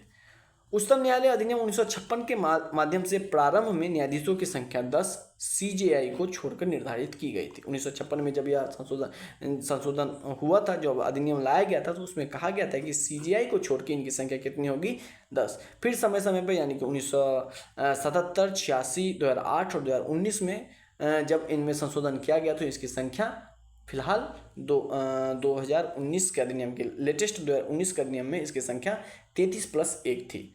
तो अब यह मंजूरी दी गई, तो अब इसकी संख्या कितनी हो जाएगी, 37+1, यानी कि कुल मिलाकर मुख्य न्यायाधीश को मिलाकर इसकी संख्या 38 हो जाएगी। ठीक है। अब सुप्रीम कोर्ट कॉलेजियम मतलब संशोधित कानून लागू होने के बाद उच्चतम न्यायालय कॉलेजियम नए न्यायाधीशों की नियुक्ति के लिए केंद्र सरकार को सिफारिश करेगा।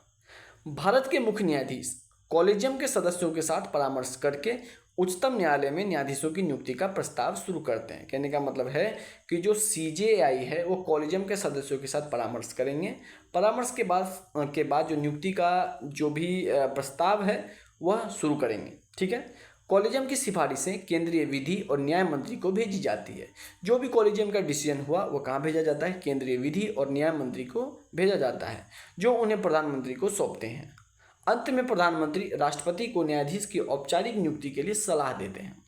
न्यायाधीशों की संख्या बढ़ाने का महत्व। अतिरिक्त न्यायाधीशों की नियुक्ति से मामलों के त्वरित निपटान में मदद मिलेगी, समय पर न्याय सुनिश्चित होगा और लंबित मामलों में कमी आएगी। वर्तमान में सुप्रीम कोर्ट में कुल 92,926 मामले लंबित है, यानी कि 92,6 मामले हैं जो अभी तक पेंडिंग में है। तो यह एक कुछ फास्ट ट्रैक देखने को मिलेगा, जो फास्ट प्रोसेसिंग होगा यदि संख्या बढ़ जाएंगी तो। ठीक है। अब हम देखेंगे अगला टॉपिक है ई कोर्ट मिशन।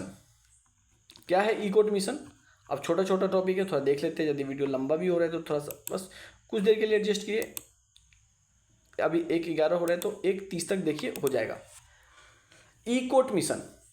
भारत के मुख्य न्यायाधीश ने सिक्किम को देश की पहली पेपरलेस राज्य न्यायपालिका घोषित किया है। भारत के मुख्य न्यायाधीश ने किसे पेपरलेस राज्य न्यायपालिका कहा, तो वो सिक्किम को देश की पहली पेपरलेस राज्य न्यायपालिका घोषित किया है। पूर्णतः पेपरलेस न्यायपालिका एक ऐसी व्यवस्था है जिसमें सभी न्यायिक प्रक्रियाएं कागज के बजाय डिजिटल माध्यम से पूर्ण की जाती है, जैसे डिजिटल फाइलें, ई फाइलिंग, ऑनलाइन सुनवाई, डिजिटल केस ट्रैकिंग इत्यादि। न्यायालयों का ऐसा डिजिटल रूपांतरण ई कोर्ट मिशन मोड प्रोजेक्ट के तहत किया जा रहा है। ये जो पेपरलेस राज्य न्यायपालिका सब बन रहा है, तो किस मिशन के अंतर्गत हो रहा है, तो ई कोर्ट मिशन मोड प्रोजेक्ट के तहत किया जा रहा है। ई कोर्ट मिशन मोड प्रोजेक्ट के बारे में यदि मैं बताऊं तो यह प्रभावी और सुलभ न्याय सेवाएं उपलब्ध कराने के लिए न्यायालय को कंप्यूटरीकृत और डिजिटल बनाने की एक अखिल भारतीय पहल है। शुरुआत कहाँ हुआ, तो शुरुआत इसे राष्ट्रीय ई गवर्नेंस योजना के तहत 2007 में ही शुरू किया गया था। 2007 में ही शुरू हुआ था कि मतलब ई कोर्ट मिशन मोड प्रोजेक्ट, जब इसे राष्ट्रीय ई गवर्नेंस योजना के तहत लाया गया था। इसके अंतर्गत मतलब जो बातें हैं वह सबसे ज़्यादा ध्यान देने वाली बातें हैं कि कोई भी काम जो न्यायपालिका से संबंधित है वह डिजिटली हो जाए। इसमें क्या क्या शामिल है, जैसे डिजिटल फाइलें, ई फाइलिंग, ऑनलाइन सुनवाई और डिजिटल केस ट्रैकिंग। ठीक है। अब देखते होंगे आप यूट्यूब पे बहुत सारी वीडियोस हैं जहाँ पे सुनवाई जो है वो वीडियो के माध्यम से या डिजिटली होती है। बहुत सारा एक जज है जो हमेशा बहुत फेमस है और उनको मैं अक्सर देखता हूँ यूट्यूब में। ठीक है। तो यह हमने देख लिया। कार्यान्वयन प्राधिकरण कौन है, तो भारत सरकार के न्याय विभाग द्वारा यह कार्यान्वयन हो रहा है। ठीक है। अब हम देखेंगे राष्ट्रीय अनुपालन न्यूनीकरण और अविनियम पहल। यह अपने मतलब प्रीलिम्स के लिए इम्पोर्टेंट नहीं है। तो यहाँ पे हम लोग का जो है राज्य व्यवस्था एवं शासन जो है वह ख़त्म होता है। तो जो कल का टॉपिक है वह आपका रहेगा अंतर्राष्ट्रीय संबंध। मोस्ट इम्पोर्टेंट टॉपिक है। तो जो मैं कल इसको करवाऊँगा तो उसमें मेरे हिसाब से आपको अटेंड लेना चाहिए, बहुत अच्छे से इसको समझिए, बहुत अच्छे से इसको लिखिए, यदि आप लिख सकते हैं, नहीं तो कम से कम एक बार सुन लीजिए। सुनने से क्या होगा कि एक बार माइंड में रहेगा। तो चूँकि हमको एमसीक्यू टिक करना है प्रीलिम्स में, वनडे एग्ज़ाम में, या जो भी एग्ज़ाम एक दिन का होता है उसमें आपको सिर्फ टिक करना है, तो कम से कम एक बार नज़र से आगे से गुजरा हुआ रहेगा तो आप उसको टिक कर सकते हैं। ठीक है, तो विजन आईएएस के मई संस्करण में हमने देखा राज्य व्यवस्था और शासन, और अगले क्लास में हम देखेंगे अंतर्राष्ट्रीय संबंध। अंतर्राष्ट्रीय संबंध से भी बहुत सारे प्रश्न आते हैं, विज्ञान और प्रौद्योगिकी, अर्थव्यवस्था, और जैसे जैसे हम आगे जाएंगे कुछ योजनाएं, कुछ प्रमुख स्थल, इन सब से क्वेश्चन आते हैं। तो आगे यदि आप मेरे साथ बने रहेंगे तो बेशक आपका जो करंट अफेयर्स है वह एक सही लेवल पे चला जाएगा। और इसके अतिरिक्त विजन आईएएस के अतिरिक्त हम दृष्टि, पीडब्ल्यू और पीडब्ल्यू वाला, और जो पीडी है उसके साथ साथ जो डेली न्यूज़ करंट है उसको भी हम अपने शॉर्ट्स के माध्यम से करवाएंगे। मतलब आप यदि मेरे यूट्यूब चैनल पे यदि आप विजिट करेंगे तो आपको यह धीरे धीरे देखने को मिल सकता है। तो यदि आपको ये पसंद आए यह करंट अफेयर्स का यह सीरीज, तो कृपया लाइक एंड सब्सक्राइब जरूर कीजिएगा। धन्यवाद।